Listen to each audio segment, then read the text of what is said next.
given that you have a lot more land to work with on this new farm, do you ever see a time when using cover crops would be advantageous? Why or why not?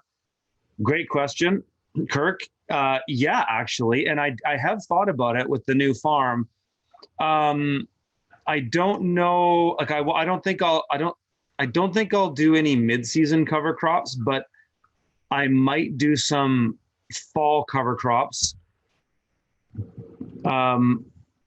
We'll see. You know, it's the way I see cover crops is with a market garden.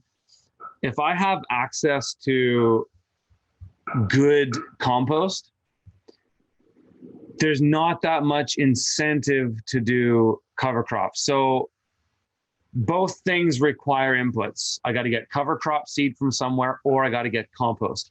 So the reason a lot of people want to do cover crops is there's a plethora of reasons, but the two primary reasons that I see is one, the cover crop keeps the soil structure in place for when you get fall and winter precipitation that prevents soil erosion. And two, when you cut, mow, or turn those cover crops back into the soil, you can be putting organic matter back in, so there's benefit there.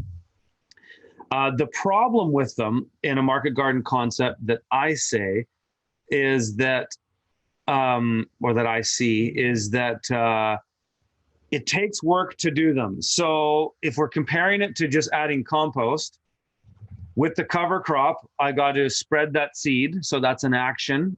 You know, you don't necessarily have to do the same amount of bed prep to plant that seed than you would another crop, because you can kind of just broadcast it on there. Some people will just run an earthway seeder or a jang seeder with the bigger hopper through. So it's fairly easy, but it is a step, right? And depending on how well you want to do it, whether it's broadcasting or direct seeding, one may or may not take more work than the other. So you got some work there. Then to get the benefit of the organic matter in the soil, you got to mow that crop, which is usually done with a flail mower.